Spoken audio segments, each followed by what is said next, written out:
Tonight, abortion pill access on the line. Are we gonna back down?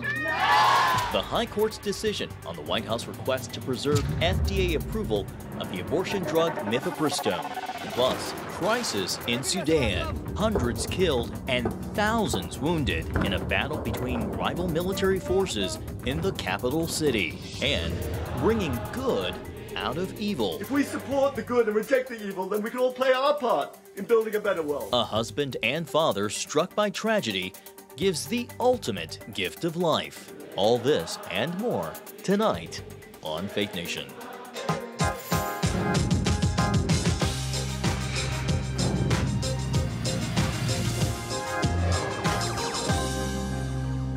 The Supreme Court decision on abortion pill restrictions. Welcome to Faith Nation from our Washington, D.C. News Bureau.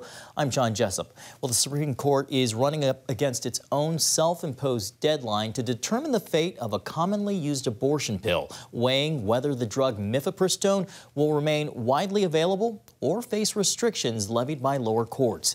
CBN's Caitlin Burke is at the Supreme Court. Caitlin, it should be noted this is the justice's second deadline on this matter this week. Can you describe what the atmosphere is like out there now? Just back to you. It is the second deadline, John, and right now the atmosphere is pretty normal. There's a lot of tourists. Not so normal, there's a lot of media. There's not many protesters out here right now, but we do know that the nation is interested in this ruling. But the justices do have until midnight to hand it down, and there is a chance they will wait till the last second. Well, if they wait to the last second, that is in line with what they've been doing recently. Caitlin, we know that there are several ways that the High Court could rule on this case. Can you describe some of the different outcomes? Yeah, the justices are considering a lower court ruling that would only allow approval of Mifepristone up to 7 weeks of pregnancy rather than 10, would require 3 in-person doctor visits, and would no longer allow the pill to be available by mail. The High Court has a number of options here, including allowing the restrictions to go into effect even in states where abortion is legal, taking the case up themselves, or sending it back to the lower courts to be worked out there. And it's important to note that this case is really looking into whether the FDA went through the proper steps to approve the drug. It's not looking into the issue of abortion itself. CBN News spoke with Marjorie Dannenfelser, president of Susan B. Anthony Pro-Life America, and she says she hopes this ruling holds the FDA accountable. If we get a win on our side, it is good for women. It means that and it also means that the medical community, the medical establishment, can have a reliable FDA that actually tests the drugs that they claim to test. That they don't use arguments like status quo, oh, people have been doing this forever, so we really don't care about the danger to women because they're used to it. All right, got it. Appreciate you. Now, it's important to point out that this is the first case dealing with abortion at all that the High Court has had come before it since the decision that overturned Roe v. Wade 10 months ago. John? All right, CBN's Caitlin Burke at the Supreme Court. Thank you so much, Caitlin. Well, another major story developing here in Washington. The president is set to announce his re-election bid as early as next week. According to White House aides, President Joe Biden will make his intention to run for a second term official next Tuesday on the 4-year anniversary of his 2020 announcement. At 80, Biden is the oldest serving president in American history. He's expected to face continued questions about his physical and mental health and overall fitness to the demands of the job. Well, another 2024 White House potential contender, Florida Governor Ron DeSantis wraps up a week of tough press and declining national poll numbers with a speech to the Conservative Heritage Foundation just outside of Washington, D.C. Now, we believe that politics isn't about entertainment. It's not about building the brand on social media. That politics ultimately is about producing results. And we have produced results that have been second to none throughout this country. DeSantis touted changes in school policies in Florida's stand against COVID regulations. While he was in D.C., former President Donald Trump's 2024 campaign rolled out multiple endorsements from members of the Sunshine State's congressional delegation. A new Wall Street Journal poll asked people who they would vote for if choosing a Republican presidential candidate today. 51% responded Donald Trump. Ron DeSantis trailed at 38%, while former UN Ambassador Nikki Haley pulled 5%, and South Carolina Senator Tim Scott just 3%. All other candidates came in at 2% or less.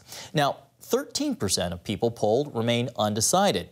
Just a note, that same poll had Ron DeSantis 13 points higher 4 months ago, back in December.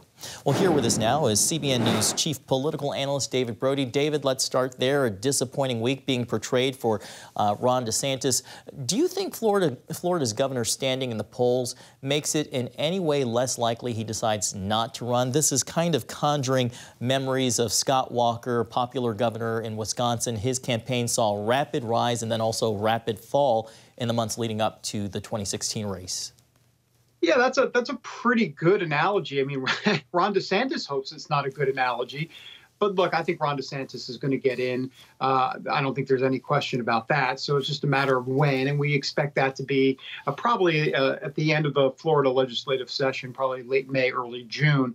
But look, this has not been a good week for Ron DeSantis on a number of fronts. So first of all, he's got Florida congressmen that you would think would be supportive of him potentially. Well, they're not. They came out for Donald Trump this week. And there's just also been a lot of reviews about Ron DeSantis when he's meeting with lawmakers and other folks that he's been kind of prickly, not very kind.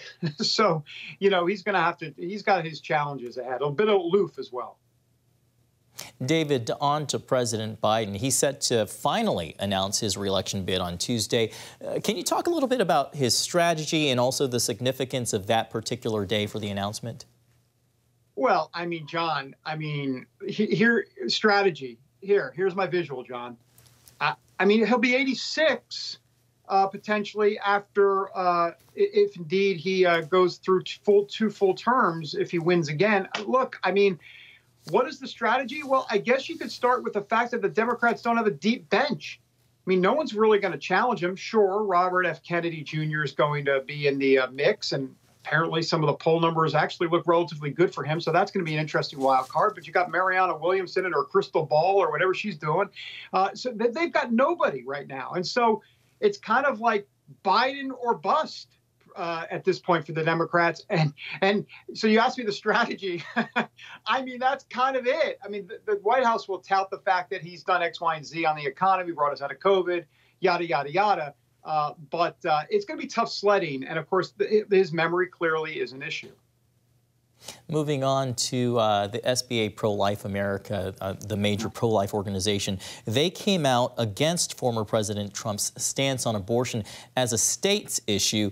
Earlier today, I know you spoke to SBA President Marjorie Dannenfelser about that. Let's take a listen to what she had to say and then come back and ask you a question after that. Spokesman said this was a states' rights only issue that is antithetical to the pro-life position.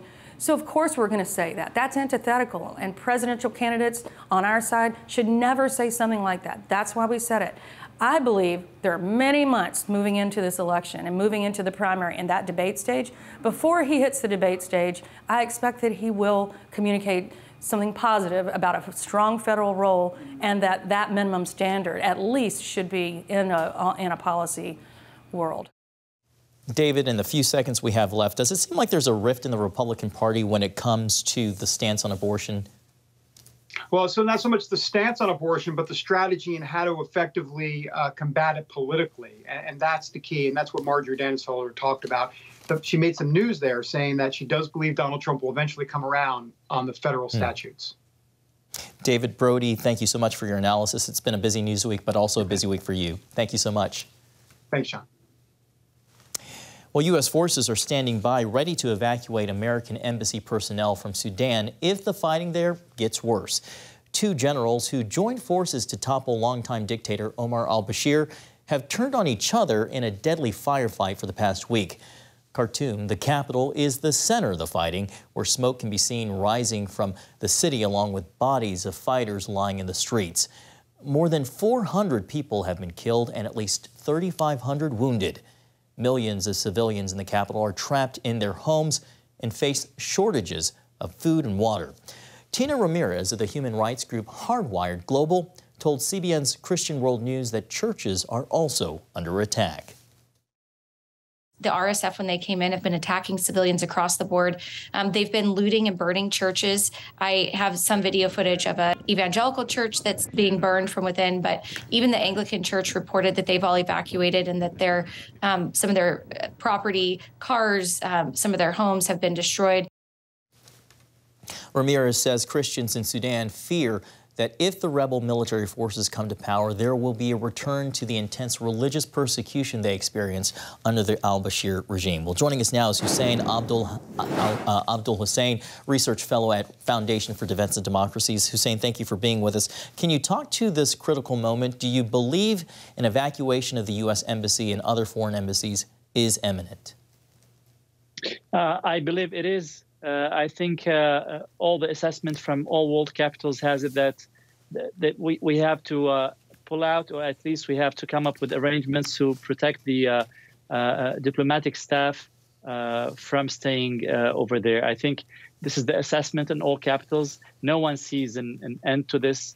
There are no demands on either side. The whole fight seems endless, and everyone at this point believes that this will go on for some time. Can you describe or explain how did we even get to this point? Well, it is after the revolution toppled the previous president, al-Bashir. There was two blocks, the civilians and the military.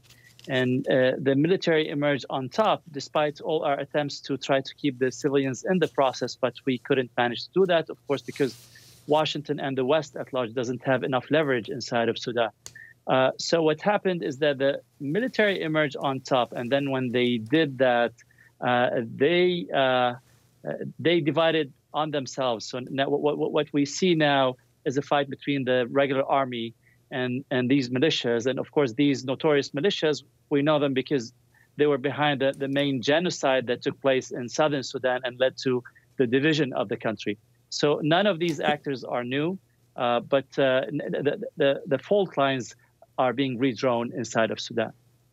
So Hussein, what needs to happen for help to get to people who are stuck in Khartoum? Well, at this point, I think only humanitarian assistance. I myself lived through the Lebanese civil war. I know how notorious it is, and it has no logic. It gets a logic of its own, and things unfold in unexpected ways. And unfortunately, the most anything can do is just to try to talk some sense into the warring parties and try to invite them to disengage and de-escalate. But at this point, I think this has just started, and it'll be a long time before we see any kind of tiring, maybe any signs of tiring, any signs of long-term truce between the two sides. Hussein Abdul Hussein with Foundation for Defense and Democracies, thank you so much for your time and your perspective tonight. Thank you.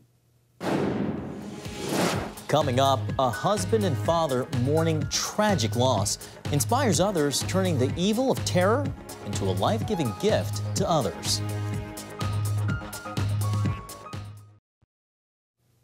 Welcome back. A husband and father is responding to the heart-wrenching loss of three of his family members in a terror attack inspired out of evil with something good.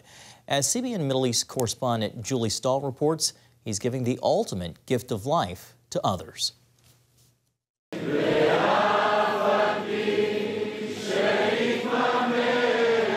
As Rabbi Leo D., the husband and father of 3 terror victims, grieved the loss of his wife, he also chose to be thankful. On Sunday, I talked about looking at the good. Lucy, I have a choice. I could lament over the next 25 years of marriage that I've lost, but I actually feel blessed to have had 25 years of a beautiful marriage with you. Tragedy struck when terrorists fired on a car carrying Lucy D. and their daughters, Maya and Kareen, as they headed to a family vacation. Maya and Kareen died immediately, while Lucy lived 3 more days. Lucy had 2 bullets, one through her brainstem and one lodged at the top of her spine. There was operation, there was reason for hope, but alas, our family of 7 is now a family of 4. Rabbi D. praised his wife at her funeral. Your light has traveled across all of humanity in an instant. You held on so we could honor you individually and give you a unique send-off for a unique soul, a soul that has changed and will continue to change so many lives. May your soul be so bound up in the bond of everlasting life. As a final tribute, the rabbi donated Lucy's organs to save the lives of others. Doctors transplanted her heart, liver, and kidneys to 4 patients in need. Bellinson Hospital CEO Dr. Eitan Wertheim called organ donation the ultimate gift of life for the recipients. Our hearts break for the D family, who suffered an unimaginable loss, and yet, during their darkest hour, they thought about how Lucy could continue to help others by donating her organs so that these individuals can have a renewed sense of life. The D family immigrated here from the UK in 2014. Rabbi D now sees a greater need to remain and calls on Israelis to unite and the world to support Israel. If we support the good and reject the evil, then we can all play our part in building a better world. And he asked everyone to take a symbolic stand. So make today D's Day. Just share a post with an Israeli flag and let the message out. If we differentiate between good and evil, then we can all help make this world a better place. Do it for your soul. Do it for the souls of Maya, Rena, and Lucy D. Do it for all of humanity. And do it now. It has never been more urgent. Israeli security forces remain on high alert against the possibility of more attacks, and Prime Minister Netanyahu has vowed to find the terrorists and hold them accountable. Julie Stahl, CBN News, Jerusalem. A powerful story. Thank you, Julie. Chop, slice, falafel, kitchen. Think we're talking food? Think again. When we come back, the new sports trends sweeping the nation.